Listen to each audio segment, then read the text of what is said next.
Unsung Murder Ballads is a true crime podcast, and as such, we will be discussing topics that are disturbing, graphic, and often violent in nature, so this is not for children under the age of 13. But you know this because you did start playing this episode. So here are some things you might not know about us. We are going to be critical of mistakes made by both criminals and law enforcement. We're going to express our views on things that you might not always agree with. We will occasionally go on an off-topic tangent. And we're going to use dark humor to express ourselves now and then. So if you're easily triggered, this might not be the podcast for you. However, if this is your cup of tea, then raise your pinky finger while you sip and join us for this week's horrific case, you sick bastards.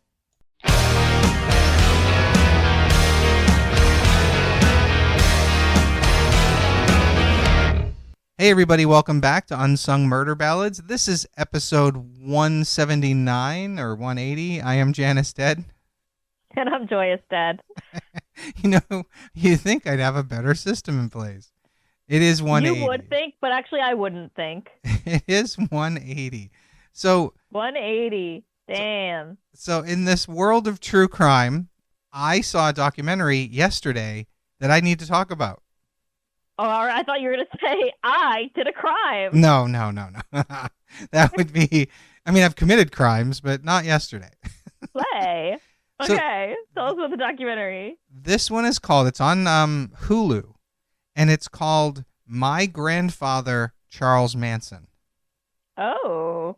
And it's about a woman who, the filmmaker is a woman. Her name is Sophia. I think by the end of the documentary, she changes her name to Sophia Maddox.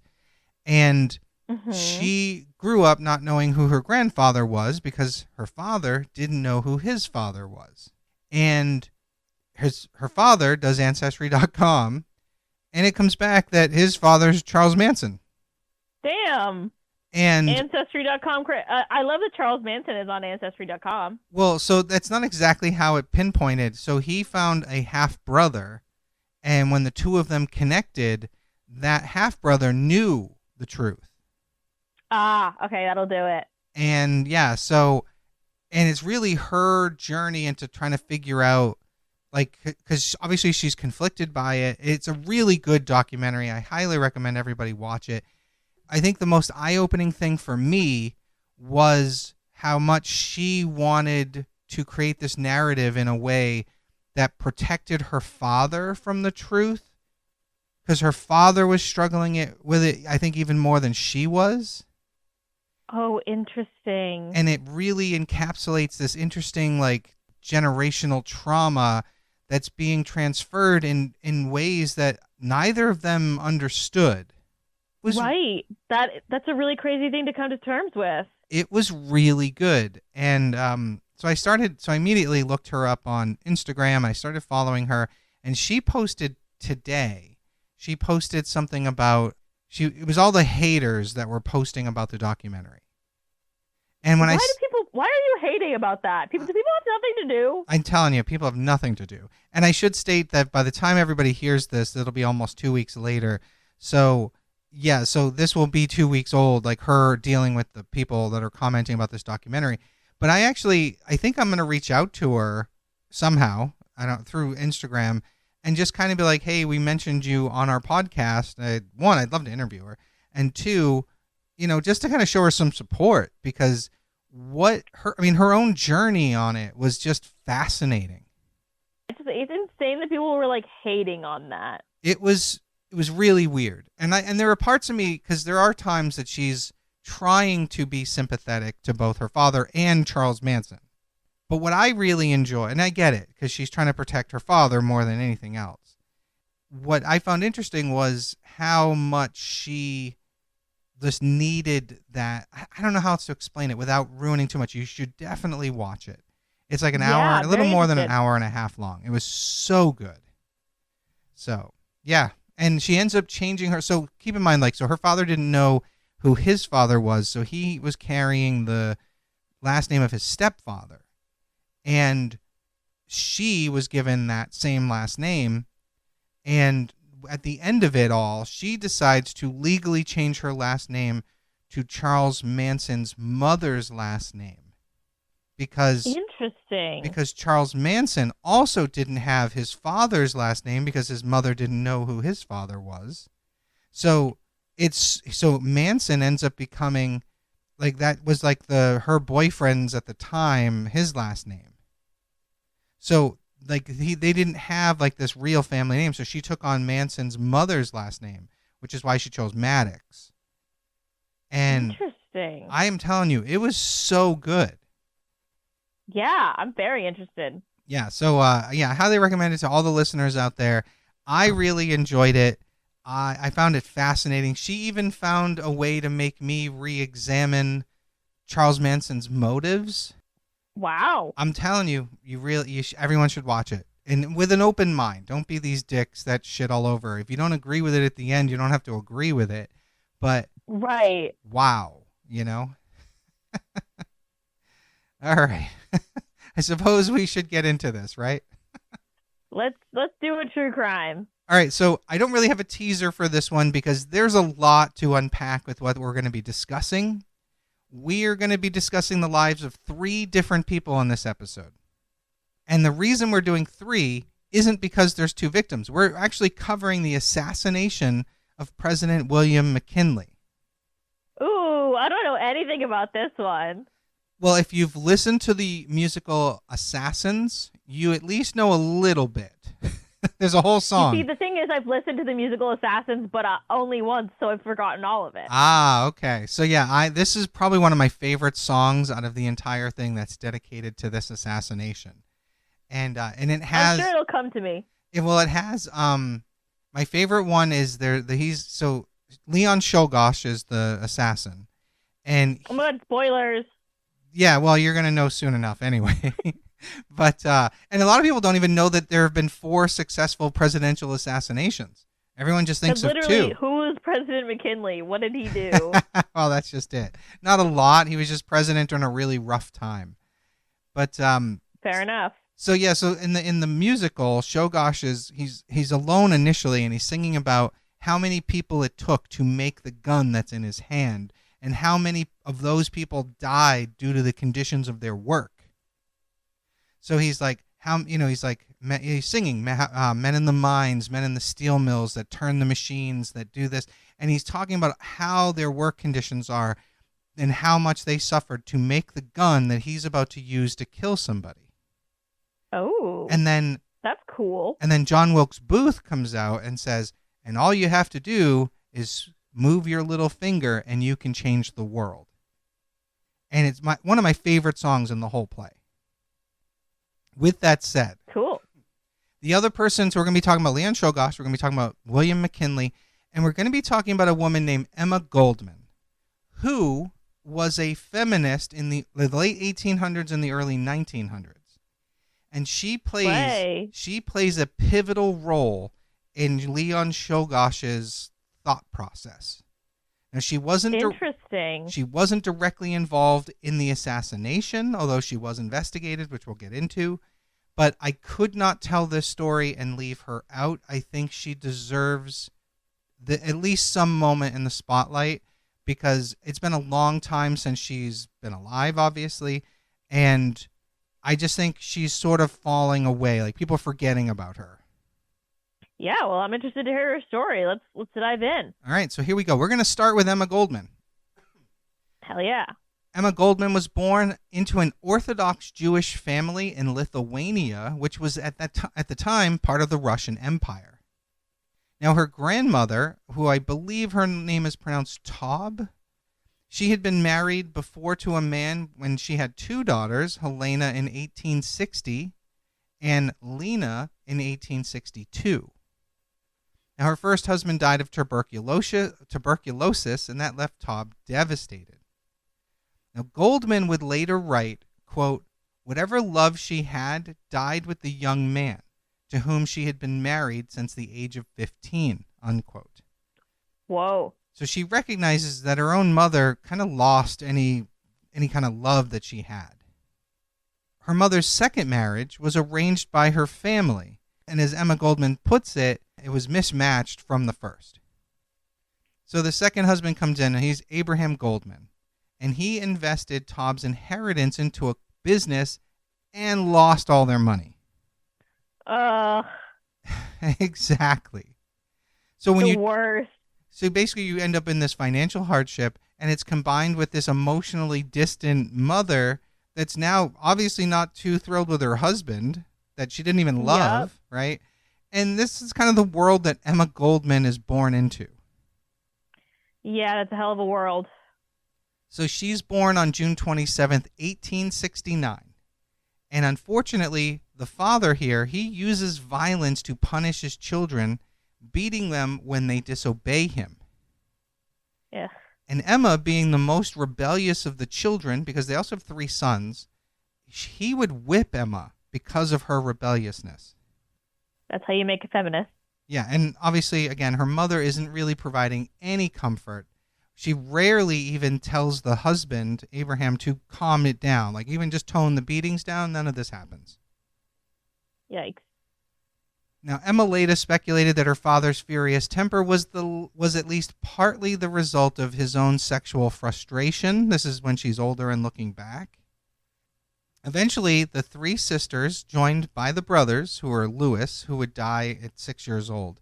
There's also Herman, and there's also Moish. I'm hoping I'm pronouncing that correctly. It's an interesting name. It's Moishe, but Lithuanian. It could be. I don't know their accents. You know.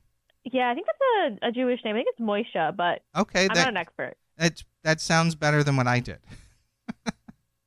So when she's a young girl, the Goldman family moves out of Lithuania, and their sisters begin working, and she became friends with a servant girl. And this was when she starts experiencing her first erotic sensations, according to Emma. Yeah. Hello, slay girl. So I'm hoping I'm pronouncing the village that they moved to correctly, but it's Papele. And it's there that she witnessed a peasant being whipped in the streets. And this event traumatized her so much that it actually contributed to her lifelong distaste for violent authority. Wow. It's even though she was experiencing it in her own home. Right. It's crazy. But I guess it makes sense. Like, you're going from your father, who's sort of supposed to be this disciplinarian, but now you're seeing some poor person getting whipped in the streets. That's a different kind of thing. Yeah. Once again, the family moves away, and they go to the Prussian city of Königsberg, which was part of the German Empire at the time. And she was enrolled in school, and one of her teachers punishes the disobedient students, particularly Emma Goldman, by beating their hands with a ruler. Ugh. And another teacher tried to molest female students, but this individual was fired once Goldman began to fight back. Jesus, she's just facing it everywhere. I give her a lot of credit. She was, when I first heard about Emma Goldman, which is when I started researching Leon Czolgosz, back when I first heard the musical back in the 90s, I was completely taken with her life story, which is why I needed to include her here. In a weird way, she's kind of one of my heroes. Wow. Right? So Emma found a sympathetic mentor in a German language teacher who would loan her books and would take her to the opera. Now, that's nice. Right? It's kind of cool. Now, she was a passionate student. She passed her exams for admissions into different places like gymnasiums. And while she's on this path, her religious teachers began to refuse to provide her the certificate of good behavior, and this withheld her from going to some of the schools that she wanted to go to. That's crazy. So fucking weird. I understand it's the late 1800s and this is Europe, but to me, this whole thing is bizarre. Yeah, I mean, it's definitely going to be bizarre. It's different place, different time. Of course, the religious teachers, aren't, She doesn't seem like the person who's going to follow those rules. Yeah, she's rebellious. Of course, they're not. Nope. That's like when you get a C in conduct in school and it somehow affects your grade, even though you're a fucking perfect math student or whatever. I can't relate. Never happened to me. I was perfect in every way. No, I was rebellious, and my conduct always brought my grade down, but whatever. Yeah, I'm not surprised. Fuck those people. Anyway, So the Goldman family then moved to the then Russian capital of St. Petersburg, where her father opened yet another unsuccessful store, and then another, and This guy then sucks. another. Yeah, he's awful. So they fell into poverty, and that forced the children to have to go and work. And Goldman would take on an assortment of jobs, one of which was working in a corset shop. Now, as a teenager, Emma Goldman begged her father to allow her to return to school, but instead he threw her French book into a fire and shouted, "Girls do not have to learn much. All a Jewish daughter needs is to know how to prepare a gefilte fish, cut noodles, and give the man plenty of children." Wow. Yep. In a lot of ways, it makes sense for the times, though. Yeah, it does. It does track for the times. Yeah. So Goldman had to pursue her education independently and on her own. She studied political turmoil around her, particularly the nihilist responsible for assassinating Alexander II of Russia. Yeah, that's true. This time period in like St. Petersburg, yeah, there's gonna be lots of political upheaval happening. Lots of stuff happening. And that turmoil intrigued her so much, even though she didn't really understand a lot of it. And she went on to read the novel What Is to Be Done by Nikolai Chernyshevsky. I think I said that right. And she found a role model in its protagonist, Vera, who adopted the nihilist philosophy and escaped her repressive family to live freely and had the life that she wanted. So this book completely enthralled Emma Goldman. As her life goes on, this book remains a constant source of inspiration for her. Now, her father, meanwhile, because we can't not talk about him. Right. He continued to insist on a domestic future for her, and he tried to arrange for her to be married at the age of 15. Just like your mother. They fought about the issue constantly, and he complained that she was becoming a quote-unquote loose woman, but she insisted that she would marry for love and love alone. Sure, her father doesn't give a shit. Yeah, I mean, again, arranged marriage cultures, yeah, they don't give a fuck. Yeah. Corset shop that she's working at, however, she was actually forced to fend off all sorts of unwelcomed advances from Russian officers and other men. Yikes. One man took her to a hotel room and committed what Goldman described as a violent contact, which, yeah, that's obviously rape. Now, she was so stunned by this experience, overcome by what she called the, quote, shock at the discovery that the contact between a man and a woman could be so brutal and painful. And that's awful. Again, she was so shocked by this that she felt that later she would say that encounter forever soured her interaction with men, which makes sense. In 1885, her sister Helena made plans to move to New York, in the United States obviously, to join their other sister Lena, who had moved there with her husband. Now, Emma Goldman wanted to join her sister, but her father refused to allow her to go. Of course he did. He fucking sucks. Despite Helena's offer to pay for the trip, Abraham turned a deaf ear to whatever they were saying.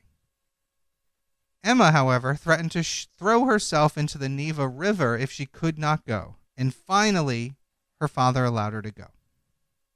Which is weird. There we go. If just threatening suicide gets you what you want, why aren't you doing this earlier? Right? Damn, what a hack. I know, right? I mean, that never worked for me.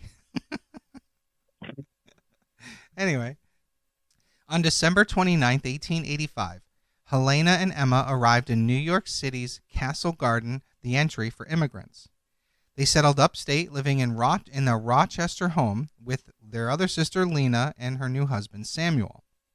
They were fleeing the rising anti-Semitism of St. Petersburg, and their parents and brother would join them years later as a result of that. Goldman began working as a seamstress, sewing overcoats for more than 10 hours a day, earning only $2.50 a week.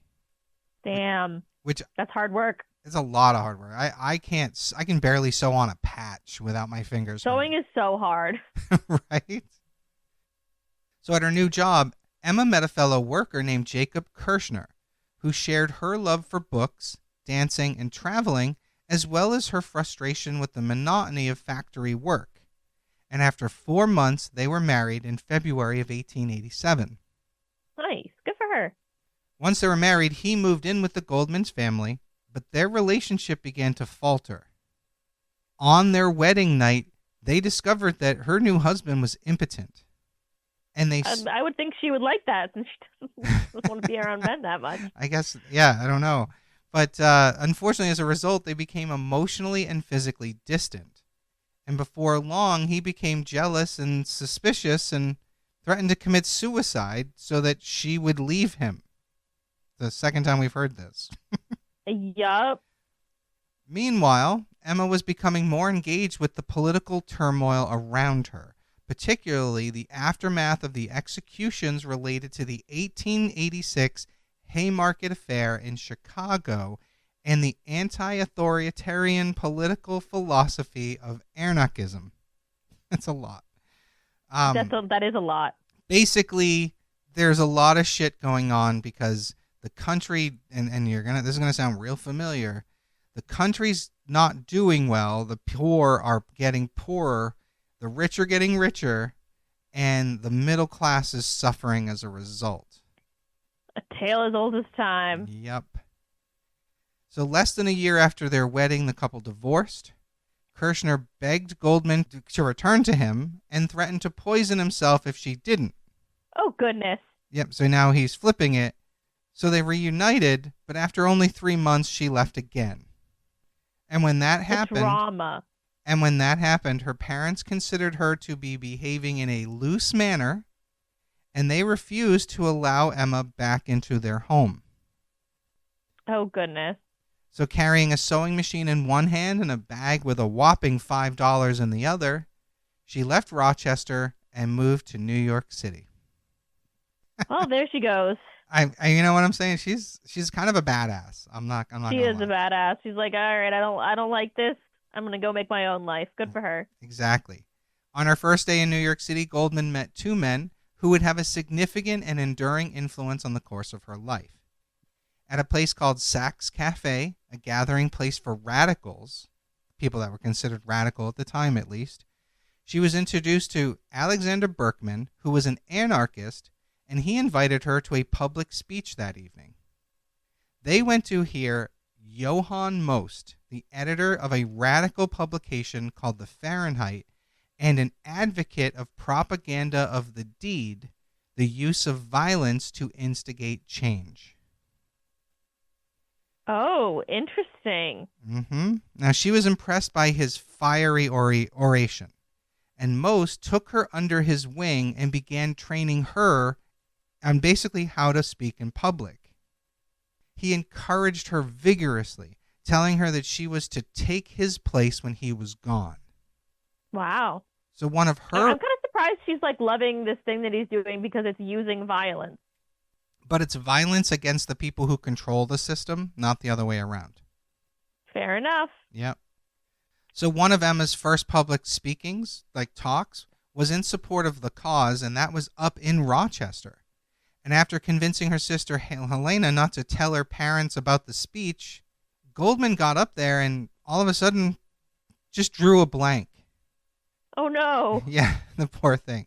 She would later write that suddenly, quote, something strange happened. In a flash, I saw it. Every incident of my 3 years in Rochester. The Garson factory, its drudgery and humiliation, the failure of my marriage, the Chicago crimes, and I began to speak. Words I never heard myself utter before came pouring forth faster and faster. They came with a passionate intensity. The audience had vanished. The hall itself had disappeared. I was conscious only of my own words and my ecstatic song, unquote. Damn. Right? So whatever speech she had prepared was gone. She just did it. That's kind of what happens to me when I have to give a speech. I kind of just black out and talk. That's fine.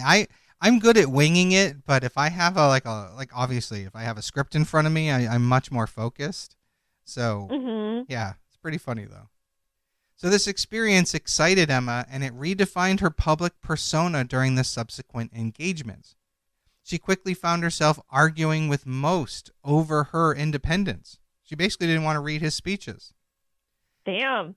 And after a Good for her. Right? I love her. After a momentous speech in Cleveland, she felt as though she had become a parrot, just repeating his views, and basically decided that she was going to express herself more on stage. And that's, obviously this is where the friction begins. Mm-hmm. Because he became so furious with her, he told her, whoever's not with me is against me, basically. And she left the Fahrenheit group, and she joined another publication called Die Autonomy, which is actually written out in German, I believe, but it sounds the same, like Die Autonomy. Right.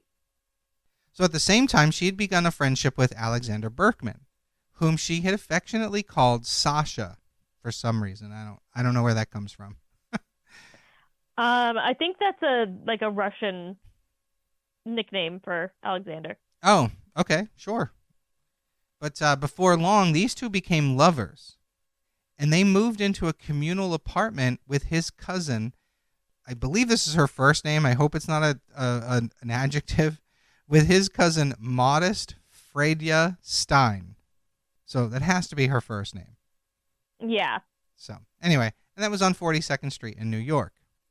Now, although their relationship had numerous difficulties, Emma herself would, she shared a close bond with him for decades, but they were really more united because of this anarchist principle and a commitment to personal equality. So it wasn't so much a loving thing, from what I gather. Right, more about just we agree on a lot of things. We're and we have these allies. Yeah, and we have these needs that we'll take care of, I guess. Yeah. So in 1892, Emma joined with Alexander Berkman and Modest Stein, and opening an ice cream shop in Worcester, Massachusetts. Oh, shit. Right? My home city. Crazy. That's crazy. There's no way it's still open. No, it's definitely not. But I just thought it was cool that this person that I looked up to had ties to my home city. So yeah, that's so cool. After a few months of operating this shop, Emma and Alexander were diverted to participate in the Homeland Strike near Pittsburgh. And it's at this point that they become much more involved in protests and actual activist marches. Cool. So in June of 1892, a steel plant in Pennsylvania, which was owned by Andrew Carnegie, became the focus of national attention when talks between the Carnegie Steel Company and the Amalgamated Association of Iron and Steel Workers broke down. And you can kind of see where unions play a big role here. Yeah, they kind of covered this plot in the HBO show The Gilded Age, which is really good. That's cool. I'll have to watch that. I've never seen it. So I don't know if you would like it, but okay. you might. It's HBO, so it's good. Yeah. So the factory's manager was a man named Henry Clay Frick, and he was a fierce opponent of the unions. Naturally. And when a final round of talks failed at the end of June of that year, management closed the plant and locked out the workers, who immediately went on strike. And now strike breakers were brought in, and the company went and hired Pinkerton guards to protect the strike breakers. I think it's hilarious that this whole thing is happening at all. We don't want to pay you people because you want your rights. So while you're outside exercising your rights, we're going to hire people to come through you. And when you attack them, now we're going to pay more people to protect the people that you're attacking. Yep. It doesn't make sense to me. Yeah, it's classic. It's one of those things. This is what they do. Well, on July 6th, a fight broke out between 300 Pinkerton guards and a crowd of armed union workers, which I'm going to say has the mob's fingerprints all over it in my mind, but who knows? Yeah, who knows? Well, this turned into a 12-hour gunfight. Jesus. And 7 guards and 9 strikers were killed in that attack. In 12 hours? I mean, that's a pretty low death count, not going to lie. That's true. Although, Well, they did have automatic weapons. This was after the Civil War. So, yeah, there were Well, some... that doesn't mean these people had automatic weapons. That's true, too. That's true. Well, when a majority of the nation's newspapers expressed support of the strikers, Emma and Alexander resolved to assassinate Frick, the manager. Hell yeah! And this is an action they expected would inspire the workers to revolt against the capitalist system. Slay. Well, Alexander Berkman chose to carry out the assassination and ordered Emma to stay behind in order to explain his motives after he was caught and sent to jail. He would be in charge of the deed, and she would just be in charge of associated propaganda, basically. Yep. So she can get the propaganda out while he's in jail. Nice. It's so well done. So Alexander Berkman set off for Pittsburgh on his way to the Homestead plant, and that's where he planned to shoot Frick. Goldman, meanwhile, decided to help fund the scheme through, of all things, prostitution. Oh, T. Yeah, so she was basically inspired by a character named Sonia in Dostoevsky's novel Crime and Punishment. And she mused, quote, she had become a prostitute in order to support her little brothers and sisters. If Sonia could sell her body, why couldn't I? Unquote. Well, girl, I mean, that's certainly a way you can raise money. Sure. It's crazy. I love it. And yet at the same time, for the times, like that's today, like, all right, I'm going to start an OnlyFans. But like back then. Right, except actually more likely to get you money. Right. But yeah, and back then, the dangers of it, though, are so much higher. Oh, yeah. So dangerous. But, that was her choice. Yeah, I give her credit. So once on the street, Emma caught the eye of a man who took her into a saloon, bought her a beer, gave her $10, and informed her that she didn't have the knack for this, and told her she should quit the business. Oh, hilarious. That's so funny. Hilarious. He's like, girl, you're so awkward. Please. This is not going to work for you. Please find a different profession. She later said that she was, quote, too astounded for speech, unquote. Yeah. I mean, it's so embarrassing. You're like out there like trying to slut it up, and someone comes up to you and be like, girl, it's not working. Yeah, you're oh, the pain, emotional damage. And that's God. That's before she had sex with him. Yeah, and he paid her $10. That's a lot of money. It's 5 weeks worth of pay from her other job. He paid her $10 to not have sex with him. Oh, girl. Oh, man. Poor thing. Oh, that one. I'm going to... Oh, that's a good one. Oh, so man. She would later write her sister Helena, basically saying she was sick and asked her if she could have $15, which her sister supplied her. Hilarious. Very nice. Very nice of her. On July 23rd, Alexander Berkman gained access to Frick's office while carrying a concealed handgun. He shot Frick 3 times and stabbed him in the leg. Damn. Not sure if And he died? A group of workers then beat Alexander Berkman unconscious, and he was carried away by the police. And he was... The workers beat him unconscious. The strike breakers that they brought in to like... Oh, yeah. The scabs. The scabs, yes. So he was convicted of attempted murder because he did not successfully kill Frick. And he was sentenced to 22 years in prison. Damn. Now, Emma Goldman suffered during his long absence. He basically convinced her to be a part of the plot, and of course, police went and raided her apartment. Now, although they found no evidence, they pressured her landlord into evicting her. Damn. Yeah. Even though they had no evidence. Exactly. Typical. Yep. And of course, this failed assassination attempt didn't do much to rouse the masses. The workers and the anarchists alike condemned Alexander Berkman's actions. Kind of stupid of them to do this thing, like, not in coordination with the people who are trying to unionize. Exactly.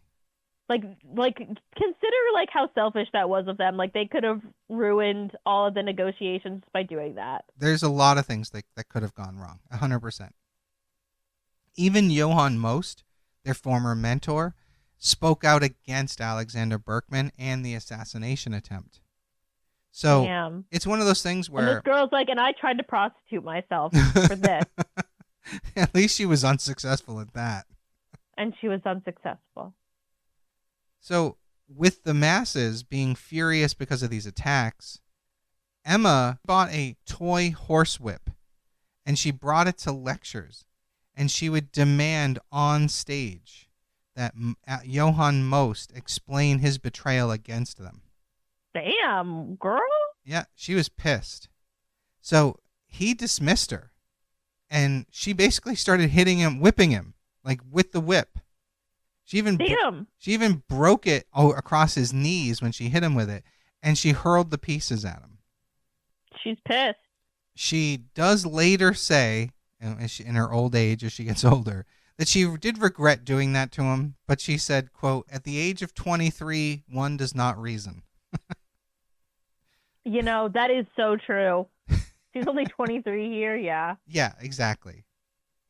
So then we have the Panic of 1893, and basically the United States suffered one of the worst economic crises that it had had. Crises? No idea.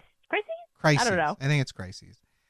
By the end of that year, the unemployment rate was higher than 20%, and there were hunger demonstrations that sometimes gave way to riots. Emma began speaking to crowds of frustrated men and women in New York, and on August 21st, she spoke to a crowd of about 3,000 people in Union Square, where she encouraged unemployed workers to take immediate action. Her exact words were unclear to this day. They weren't recorded. But undercover agents insist that she ordered the crowd to take everything by force. Damn. Now, Goldman later recounted this message by saying, "Well then, demonstrate before the palaces of the rich, demand work. If they do not give you work, demand bread. If they deny you both, take the bread," unquote. So that's what she Speak your claims truth, she said. queen. And honestly, I think that's probably what she said. Yeah, that sounds right. It also sounds like how they misquoted. Oh, you're talking about Marie Antoinette and Thank the you. Let Them Eat Cake. Exactly. Thank you. I'm glad you knew what I meant. Yeah, which I heard was actually from a book that was written when Marie Antoinette was a child. So not her. Wow. Yeah. Yep. It's pretty funny. So later in court, Detective Sergeant Charles Jacobs offered yet another version of her speech. And a week later, Goldman was arrested in Philadelphia and returned to New York for trial because she was being charged with inciting a riot. Yeah, she was inciting a riot. Yep, I mean, she kind of was, but not really. I mean, yeah, I guess she was. During the train ride, Jacobs offered to drop the charges against her if she would inform on other radicals in the area. And Emma responded by throwing a glass of ice water in his face. Huh. I love her. Wow, what a gal. As she awaited trial, Emma was visited by Nellie Bly, who was a reporter for the New York World. And Nellie Bly is often referenced in movies and TV shows because of her championing, I don't know, her being a hero for women reporters, because she's one of the first.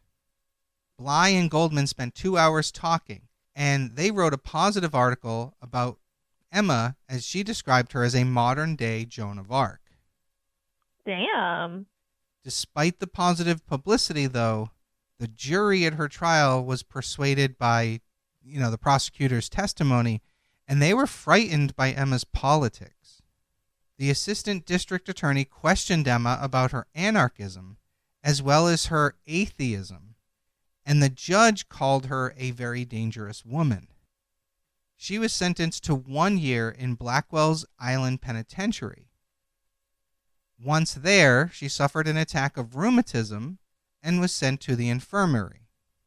While she was in the infirmary, she befriended a visiting doctor, and she received informal training in nursing. Oh, wow. She's hanging out there long enough to learn how to nurse? I love it. And she was eventually placed in charge of a 16-bed women's ward in the infirmary. Damn. The aspirational queen. I'm telling you, you give this woman like access to shit and she's going to take it. I love it. She read dozens of books, including the American activist writer Ralph Waldo Emerson, also Henry David Thoreau, Nathaniel Hawthorne, Walt Whitman, and John Stuart Mill. So she took full advantage of what she had access to. Good for her. When Emma was released after 10 months, a crowd of nearly 3,000 people greeted her at the Thalia Theater in New York City, and she soon became swamped with requests for interviews and lectures. So her prison sentence actually only helped her. Damn. No press is bad press, right? Exactly. So to make money, Emma decided to continue the medical studies that she had started in prison, but her preferred fields of specialization became midwifery and massage. Because they were not available in the U.S., she had to sail to London, Glasgow, and Edinburgh to study those things. Wow. Pretty weird, right? I'm surprised she left the U.S. at that time, though. Yeah. Surprised she had the funds. Yeah. Well, I mean, yeah, that's true, too. I didn't even think of that. So, But with her travels, she would meet renowned anarchists Enrico Malatesta, Louis Michel, and Peter Kropotkin. That one's hard. In Vienna, she received her 2 diplomas in midwifery and put them to immediate use back here in the U.S. when she returned. She basically continued to be a midwife and doing lectures. And she what a woman. She's amazing. And she conducted the first cross-country tour ever by an anarchist speaker. Wow. In November of 1899, she returned to Europe to speak, where she met the Czech anarchist Hippolyta Havel in London. Together, those two went to France, and they helped organize what would have been the 1900 International Anarchist Congress on the outskirts of Paris. From there, Havel goes and immigrates to the U.S., and he begins traveling with Emma all the way to Chicago. And at that point, they share a residence with other friends of Emma Goldman.